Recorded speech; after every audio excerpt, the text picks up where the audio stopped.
go ahead and begin. We've got really three or four things just to cover today, and a lot of it's logistical. We are in the process of putting together our proposal for Walmart for the draft. And so, if we've not heard from you as to what it is you intend or want to do in this next round of funding, uh, please let us know so that we can include it. If we don't hear from you, there's a chance you won't be included.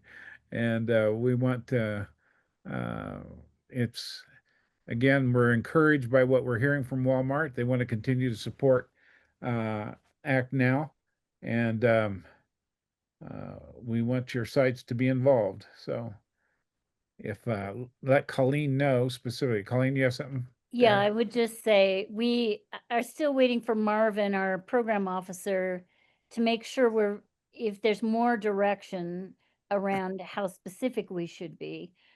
We've had difficulty getting a scheduled time with him, but he's supposed to be working on that. So as soon as we have any more detailed information from him in terms of guidance, we'll come back to you. But that should not slow you up in terms of No. getting us information about what you want to do. Yeah. And the focus for them, they're more interested in place-based workforce development. And we're pitching to them that includes keeping kids in school, and chronic absenteeism is a part of that. Improving school student relationships. So Justin, the work that you're doing, um, we'll be trying to make the case that all those things fit under that umbrella. Which he has said to us that that should be included. So Yeah, um, we're So we're good then. We're on both sides of that deal. you right. are. Okay. Yeah. You have what you need from us as well. Colleen, do we have? So, Justin, I may come back to you after we get a little bit more direct guidance from Marvin, but I think right now we're okay. Okay, cool. Colleen, this is Bernice. I do have a question in regards to what you stated. So the last call, we talked about opportunity youth, and I get that portion. Are we still focusing on the workforce development for adults as well? Only veterans. veterans and neurodivergent populations. Veterans. Okay, very good. Yeah. Colleen, do you know if they want people to propose higher amounts or expansion of their current programs, or have you not had that conversation with them yet? Yes and no. Yeah. Uh, they first indicated that we were getting about $300,000 less than last year. Then they said it could go up. They told us not to think of this as a exit grant, but to go ahead and give a full proposal. And so we're looking at a possibility of about 2 million. And so I would say, depending on the number of sites, and we have a couple of new sites that are coming on board that we're working with and developing their proposal, Albany being one, um, which is looking at a uh, diversion hub model and a few other components to it. And Schenectady will be coming on board, but I think the average award could be about 100 to 125,000.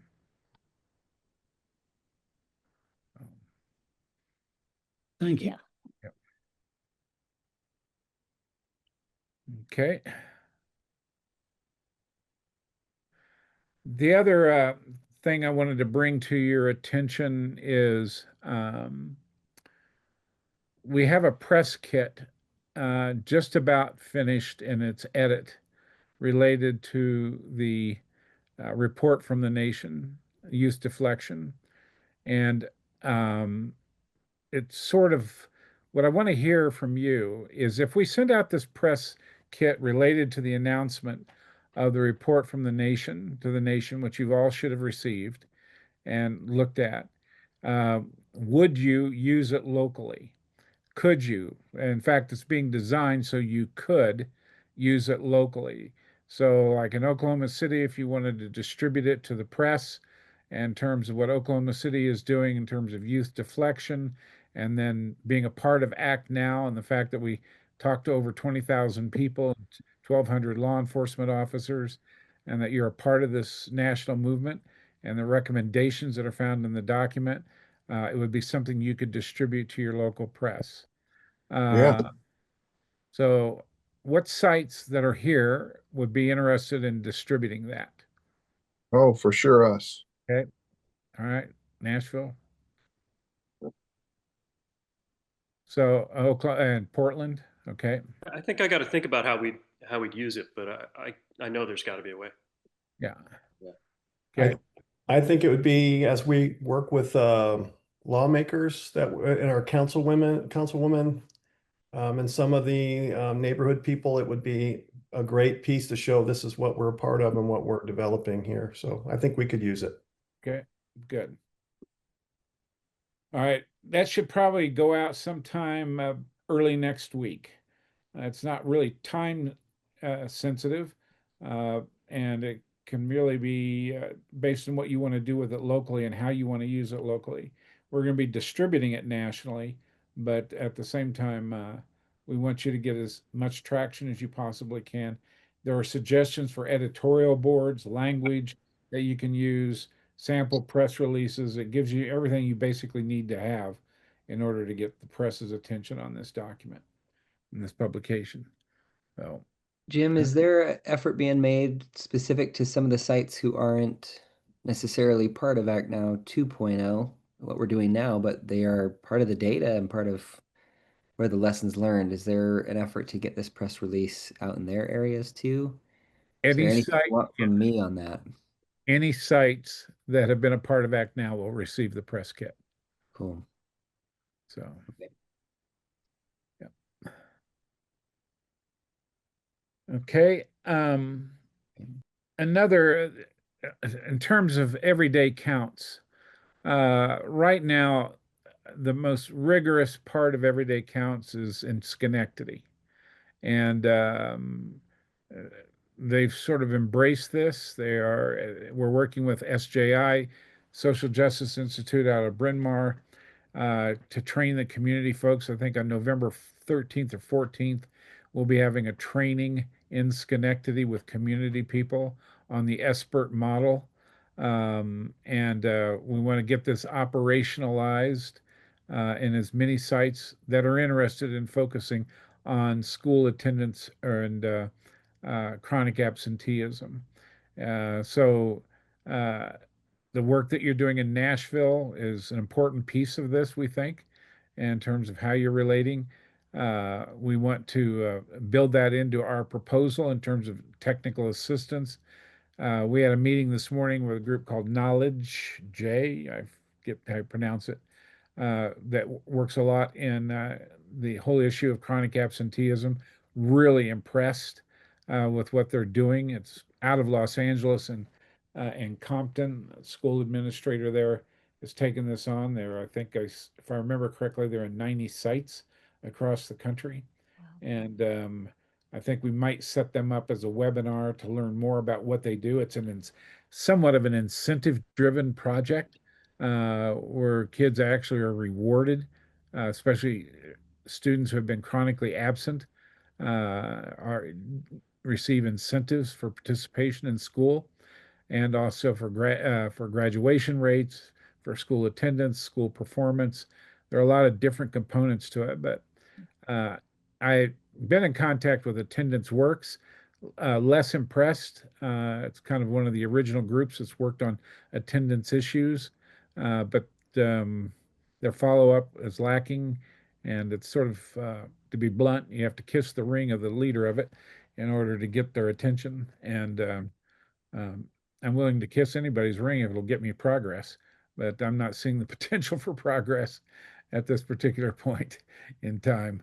But I think this group we met with this morning has some potential for moving the agenda.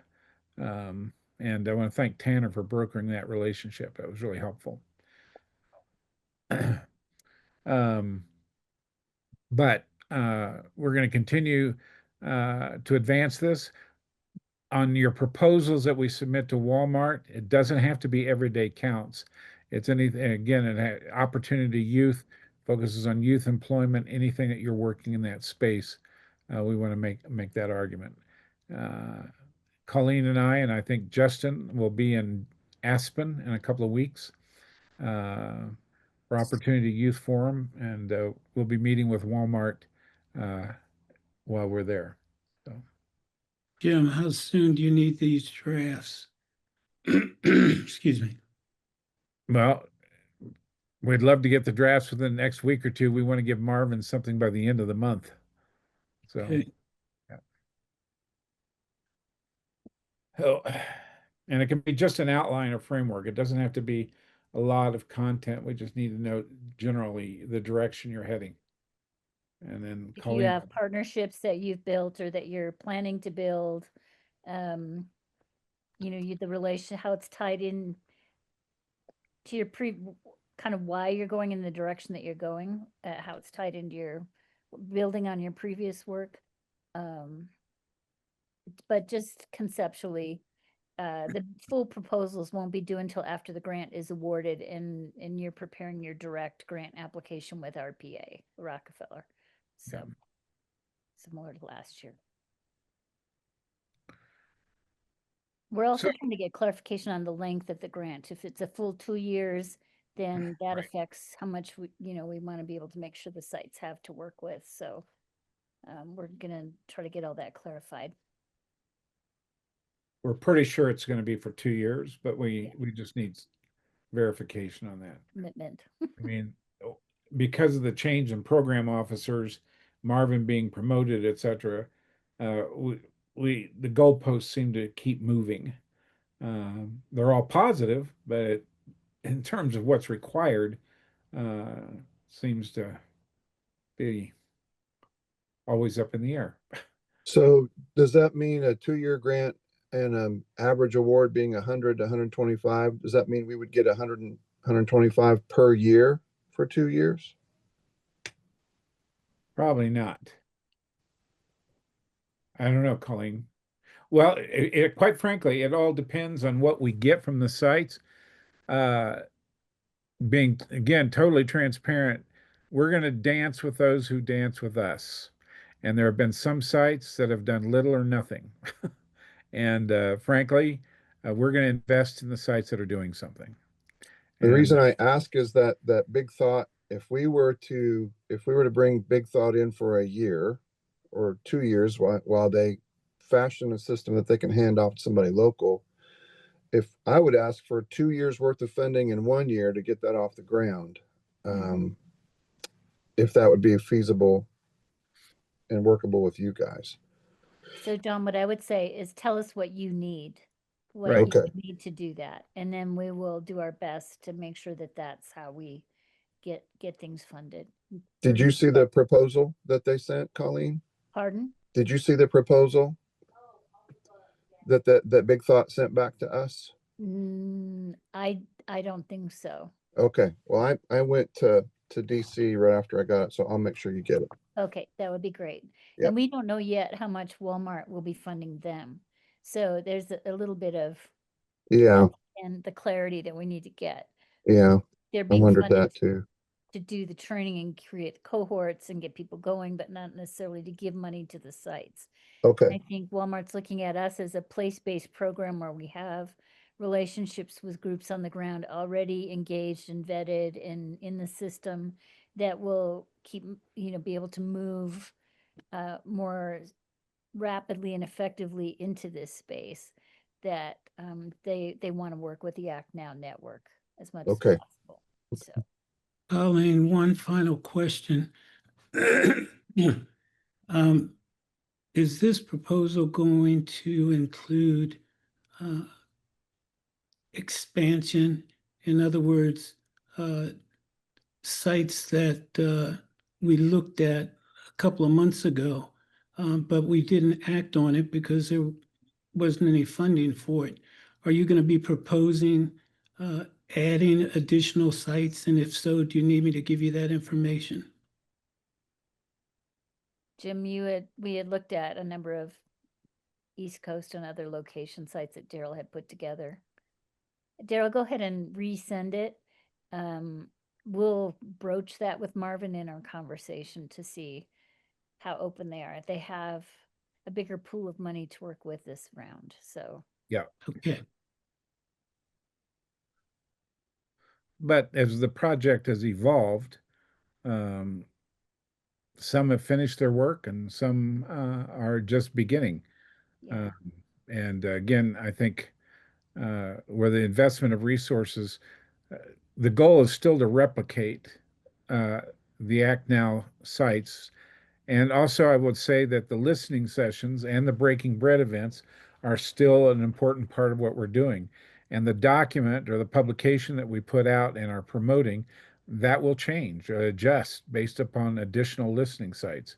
That's designed to be a dynamic document and to be updated uh, twice a year.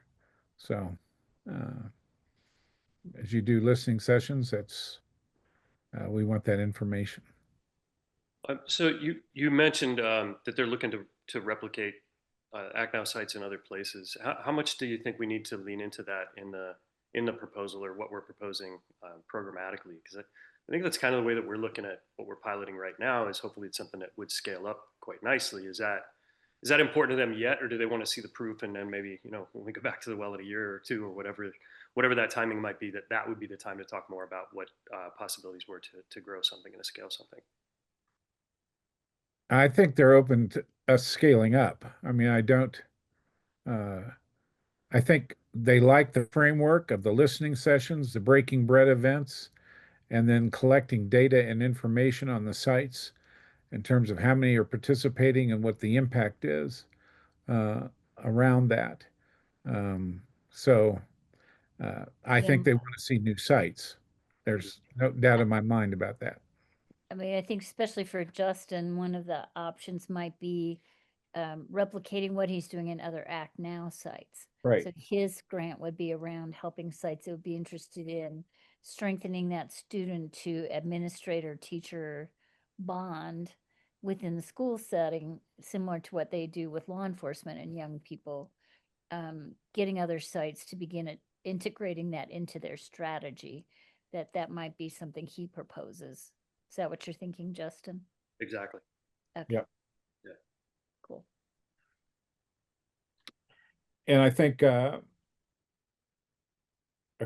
of the conversation we're having with Marvin is the diversion hub model, which Oklahoma City has a strong diversion hub.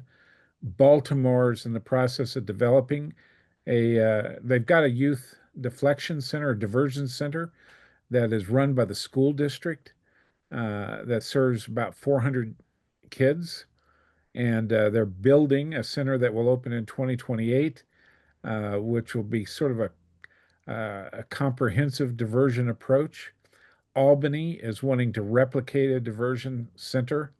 And so they're going to be looking, and John, at some point, we're going to try to arrange a trip from the mayor and the chief of police and a city council member from Albany to come to Oklahoma City, and they'll also go to Baltimore That's uh, great. to look at the diversion hub. We think that kind of comprehensive service delivery, which includes an employment section or factor, will be of interest to Walmart. So, That'd be great. yep. Jim, I'm wondering if it'd be helpful for Justin to just briefly, I think he did last time a little bit, but describe again what your experience was with testing your model with the school district. And especially I'm thinking, Bernice, as your program with the middle school kids that you're working with, that this could be an interesting, just even if it's just with the program that you're running, to add it as a layer or a component of what you do to create that stronger connection between students and the system being more responsive to students. Justin. Yeah, thanks, Colleen. So what we're piloting in 2 schools here in Portland this school year is Talk a Mile in Schools. And basically what we're trying to do is help build connection, build some bridges, build a sense of agency, especially among the students. Our focus is on students that are chronically absent. So 60 to 80% attendance is kind of the band that we've started with. And the nice thing about this model is that we work really directly with the schools to do it. So They had, for our first one that we did at McDaniel High School down the road from my house, had 20 students and about 20 educators. Those 20 students were kind of handpicked from the head of the faculty advisor for the Black Student Union was involved with that. The woman who's an attendance coach, a few other support staff, a lot of their counselors and folks helped to pull some students in for the program. Educators were kind of a mix. It was some that are really, really good at connecting with students, as well as some that were kind of nudged into this as like, maybe you could use some reps getting to know your students. And we kicked it off a couple of weeks ago. They were paired up randomly, walked and talked together on the track.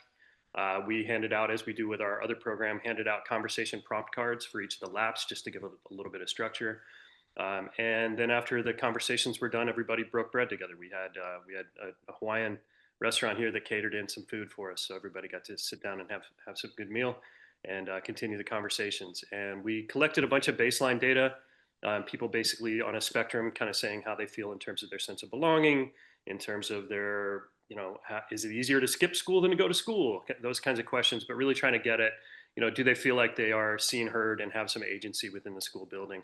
We did those surveys actually for both the students and the educators, because I know that we're focused on students, but the educators could probably use some help, and this might highlight some things too that we could do better on the educator side, supporting them and helping give them the tools that they need. One little data nugget, I had a teacher approach me at the end as we were wrapping up for the day. She said the experience was amazing, that she happened to be paired with a student who was one of her students who she really has not connected with all year. And that student had hardly talked to her for the first couple of months of the school year. She said they got out on the track and that student just opened up and just talked the whole time they were out there, and then concluded the conversation by saying she was going to be in class that afternoon, which was not the typical expected outcome for that teacher and for that student. So we took that as one little data nugget, but a pretty positive one. Cool. It's a great one. The plan, by the way, is to have 3 of those at each of the schools this year. So the one in the fall, we'll do another one in February, and then we're going to do one in May. And the one that we're going to do in May, we figure is a really good opportunity to try to tee up some other opportunities for these young people. So we're planning on inviting in some outside partners. So those might be youth serving mentoring programs. They might be jobs programs. For example, Parks and Rec should be coming in to actually advertise some of the positions they have for summer employment for some of these students. So we're thinking that that springtime timing really works well for helping them figure out what's next. Great. I'd like to just add just a little bit to that. I'd love to hear what you're doing and what you did this summer. We did something similar in July, and we actually brought in the police department, some educators, our mentors, as well as concerned neighbors. Because what we learned from our students, yes, it's difficult to go to school, to get up and do what you're supposed to, but some of the barriers are right there in their home and in their community. So we wanted to bring in every facet we possibly could to walk with these students. And we sort of walked in little clusters instead of one-on-one. It gave them a little bit more confidence to speak openly and honestly with who they were walking with. So what I think we are going to do, we're going to implement it quarterly. After we were able to gather what we did in July, our students then moved forward in setting goals for the first quarter. We actually had one student that participates in the Inspire program. I have no idea how our school system even graduated her. She missed 42 days of school. Unacceptable. So I'm working with her grandmother who's raising her a little bit more intimately to try to address and help where we can. But she set the goal of, she said, I'm going to do my best not to miss more than 5 days this first quarter. The quarter ended October 3rd. I don't have her actual report card yet, but for the progress report, she had only missed 3. So we're moving forward. So we know that this works. Our students have told us that they need support, and they feel that people at school do not support them. So we thought it was important to also bring people within the community. We've built a great bond with the police department, and they just have a great relationship with them because they attend Inspire regularly. So that's the direction that we're moving in. Love it. Great, Bernice. That's fantastic. Good. Lexi, do you have anything you want to add on Everyday Counts? I don't think so. not at this point in time. But we're just really excited, and hopefully it will, yeah, it will be effective, and we can replicate it elsewhere. Good. All right. So I want to run a new initiative by you, which has the interest of several potential funders. It won't be exclusively an Act Now project, but it's a project that Act Now could participate in. It's called the Freedom Fast. And we'll send you the link. I'll put it in the comment section, and we'll show you the website here in a few minutes. But what's important about this is related to the 250th anniversary of the signing of the Declaration of Independence, which will be next year. And I won't bore you with how we came to this unless you want to hear it.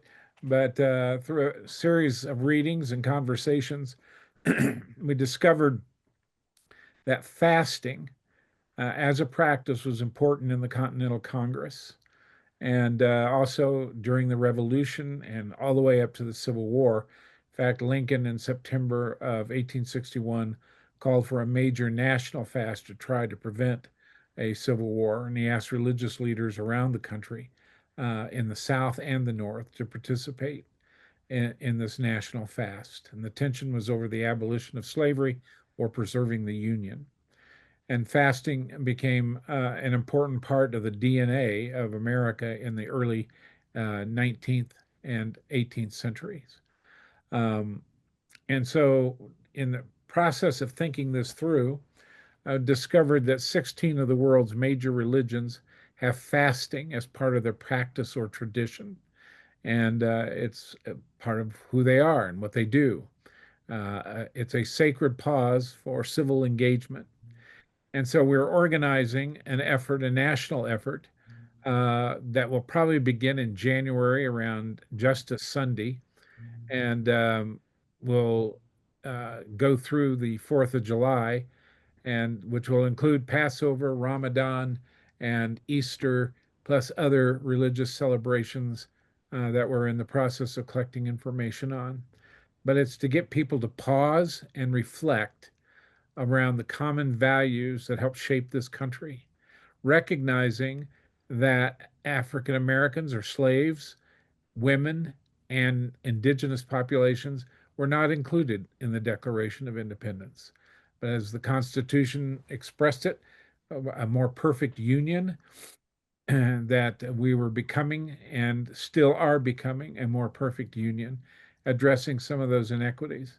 But the most important thing is figuring out ways that we can have civil conversations, be engaged together, and to begin reflecting on those core values of life, liberty, and the pursuit of happiness. And the concept of the pursuit of happiness was not about feeling good, it was about doing good and what it is that can be done. We're going to send you the website. Go ahead and bring it up, Tanner, if you would. And we'll kind of show it to you um, and different elements. Where healing begins here. 80% of Americans say we're more divided than ever. As one columnist recently posted, we're not divided, we're being divided. And the polarization that exists and the concept of our language and what takes place. You can become a partner. If your site has a brand or a logo, we ask you to look at that. Partnering doesn't require much of you, just that you're supporting the concept. Act Now is one of our, as a movement, is part of that partnership. Um, but take a look at the website. Uh, I would encourage you to watch this video. Um, in fact, I think this video kind of says it better than I can at this particular moment. Can you play the video, Tanner? It only is about a minute and a half. Yeah, let me know if the audio works. Okay. Just when you thought Congress couldn't get any more Yes. polarized, think again.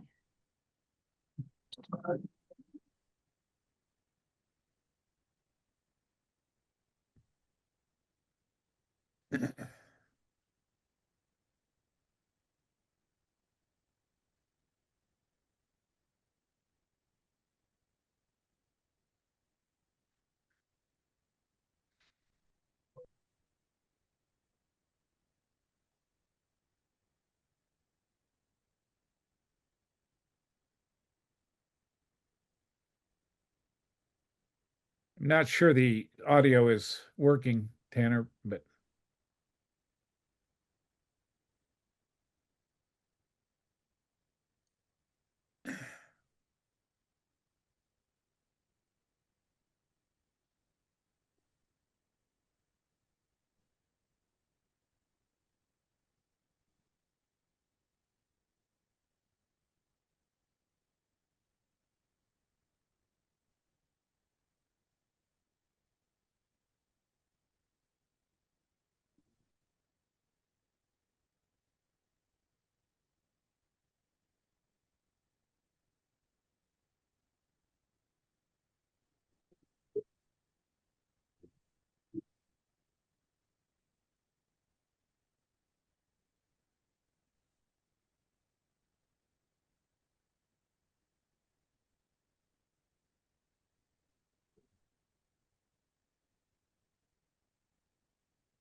Just so, Mostly just background sound, background music. pardon? Was Yeah, the audio not working? it wasn't. No. It's mostly just background sound. There's not really speaking, but sorry about that. It's okay. We're partnering with Interfaith America, which is led by Ibu Patel, who headed up Interfaith Youth Corps in the Obama administration, but is one of the countries, he's leading a lot of bipartisan efforts to bring us together, recognizing diversity as a fact, uh, pluralism is the goal, where we're all working towards a common goal. This initiative will be part of the More Perfect initiative, which also is led by John Bridgeland, who is the co-founder of Act Now. They have received about $55 million around civic education in preparation for the anniversary of this, not only the signing of the Declaration of Independence, but the writing of the Constitution. Um, and we will be housed again with Rockefeller Philanthropy and the Office of American Possibilities. We're looking to develop toolkits that will be used in local communities. League of Cities is coming on board. The AFL-CIO has agreed to come on board. We have a number of different projects. The facilitation process will be used by Multerity Project, which uses symbology and AI technology to generate images around conversations and discussions. A lot of different parts to this initiative. When you get to see the website and are able to go through it, you'll see the various components to it. And we're going to be populating a map to show that how communities can sign up, families can sign up, churches, synagogues, mosques, all kinds of groups can sign up. But we're asking people to consider a fast. It can be a food, it could be social media, it could be any variety of things. But to think about the sacrifice we made when we founded this country, and the sacrifices we need to continue to make in order to achieve the goals and objectives that were expressed not only in the Declaration of Independence, but in the Constitution. That this is an effort to get at reconciliation. We're doing an event, we think, in Ogden, Utah, in a couple of weeks. Life, liberty, and the pursuit of civility.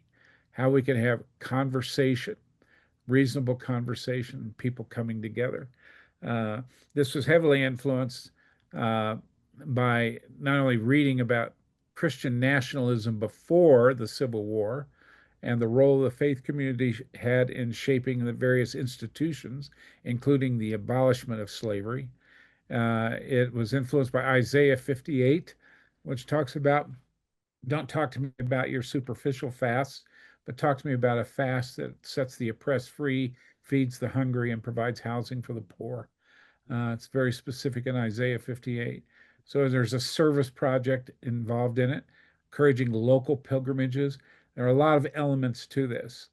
And we're hoping our Act Now sites will come on board with this and help promote it locally. Um, we're going to be presenting this.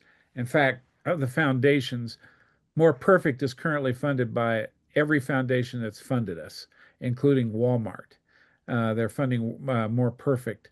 And because of the particular faith orientation and embracing multiple faiths and acknowledging the role of fasting and sacrifice in order to achieve these goals, um, we think we have a good shot at EI Lilly funding.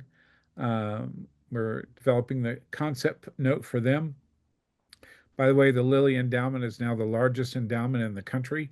They produce Ozempic, Eli Lilly Pharmaceutical, and they have a lot of money to give away. And we're being encouraged to ask for big resources. We think the overall initiative is going to be anywhere between $5 and $7 million. We're looking right now for startup funding of about 100,000 just to get this thing launched in an effective way. But wanted to introduce you to this and invite you to participate in it. You can register. You can start receiving information as we get more public. I'm anxious to really start talking about this, and the organizers are holding me back until we get a few things finalized, but we're getting close. I think within the next week or two, we'll start talking about it publicly. Any questions um, on that initiative? It looks great. The opportunity to bring people together uh, from diverse backgrounds and to develop a climate for reasonable conversation.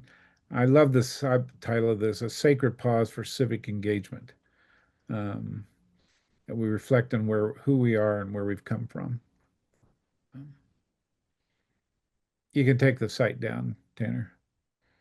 Any questions on that or comments?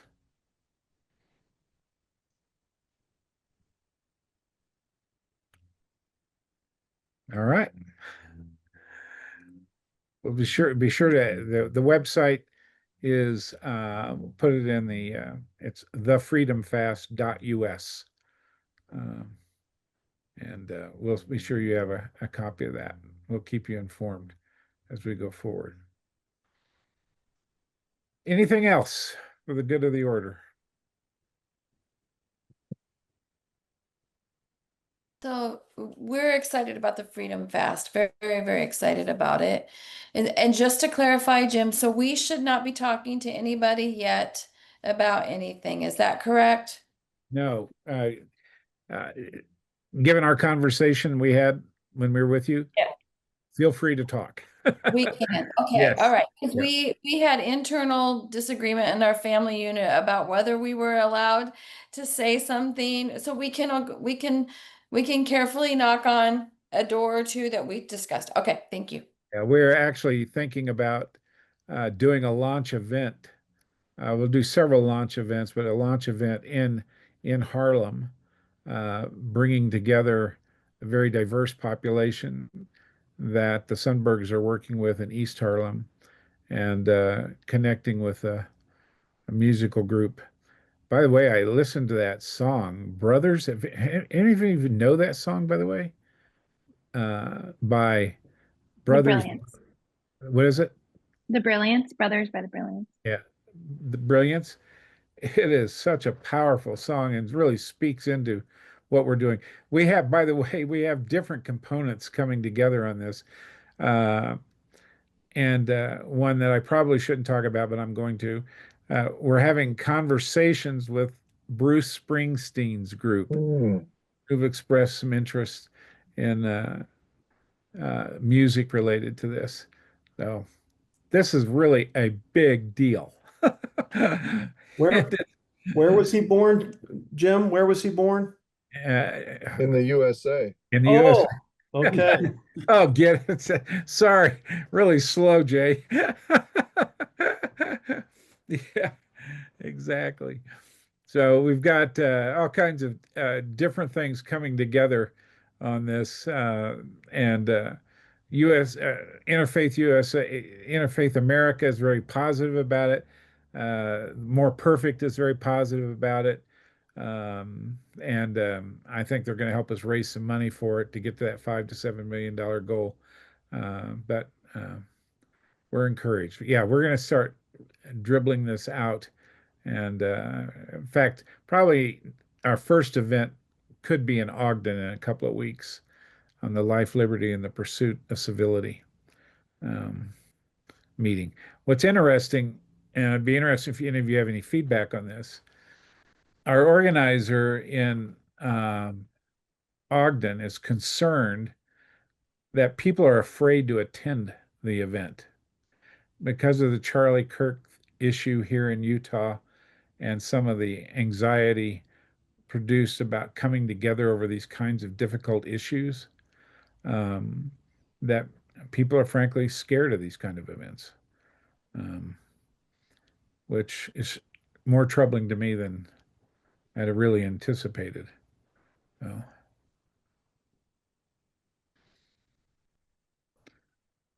well, think about that. John, Um, go ahead. if you could, what can you tell us more about what Ogden might look like? I'm just trying to. It's a very diverse community, probably the most diverse community in Utah.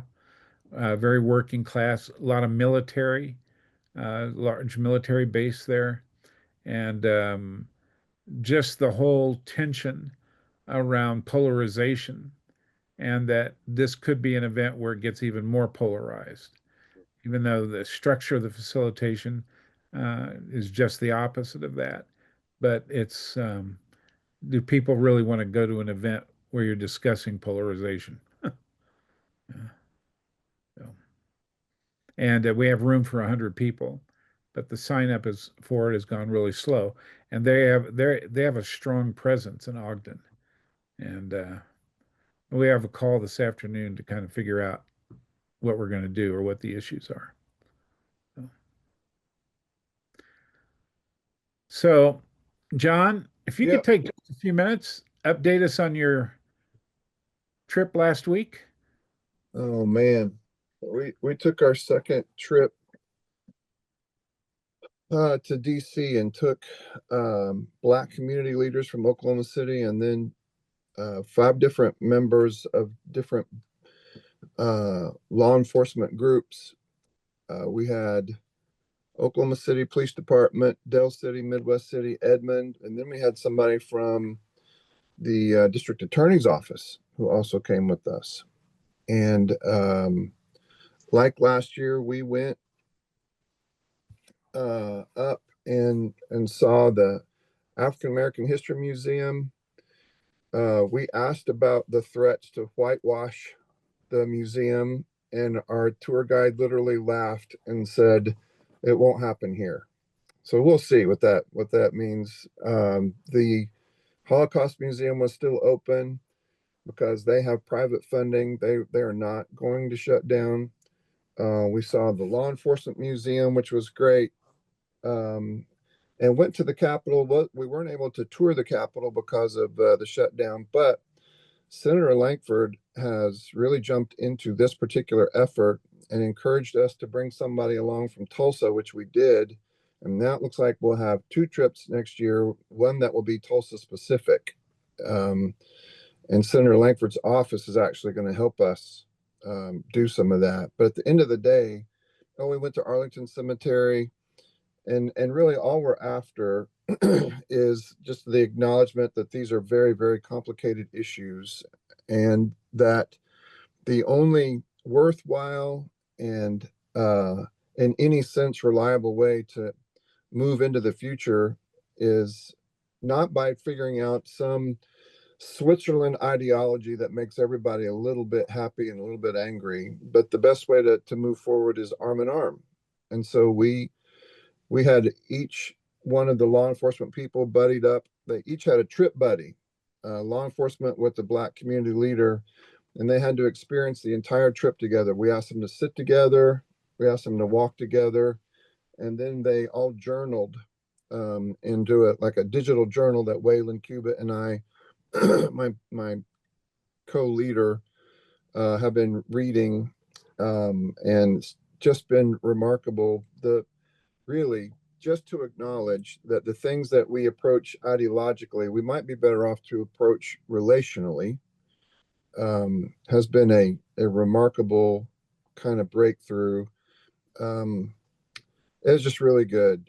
There's a sense in which I'm really glad to be home, but another sense in which I wish we were still there, having eaten really good food and having hard conversations. And we walked 23.7 miles over the course of the week, and still used mass transit, but it was just a very meaningful week and something I think I'll do a lot from here on out. How was your meeting with Tariq? So good. Dr. McGuire was really good. I think we had a couple of um I don't know if I would call them cynical. Yeah, probably cynical law enforcement that felt like it was all just a trap. But then he shows up and he speaks as well as he does and is just so incredibly impressive. And he actually helped them to turn the corner for the rest of the week. And that was Tuesday night. So he really brought some of those guys on board. It was great. It was great. He's the chief of police in Alexandria, Virginia, and he's part of a group. Did he talk to you about the 54-mile project? No, he didn't. Oh, Mm-mm. I'm kind of surprised. The chief in Alexandria, the chief in Seattle, and then one of the SAI's consultants. Um, they hiked from Montgomery, from the Pettus Bridge in Selma to Montgomery, and they stopped along the way and visited with communities and had these amazing meetings. Department of Justice is actually, or was, I don't know if they still are, funding their effort to and produce a film about what they learned on that 54-mile hike from Selma to Montgomery. It was transformative for him and for those that participated in it. But Tariq was a part of it. He also played football at University of Oklahoma or Oklahoma State. Oklahoma State. So Yeah. we were all shocked that he knew how to read, but he was great. He was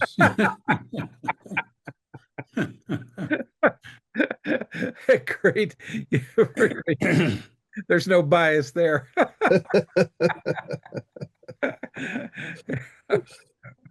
he was great. No, it was great. And then CC Jones Davis was um, our breaking bread kind of facilitator for Thursday night when we were hoping we could get you guys out there. You would not And believe the traffic.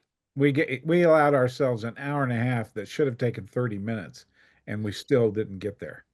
no problem. We had a great time, but she was instrumental in the Julius Jones Coalition and in helping him to have his sentence. Well, he got life in prison as opposed to the death sentence, and she was crucial in that whole effort. And we just had really great time together, and again, super meaningful. And um, looking forward to doing it again and telling everybody about it.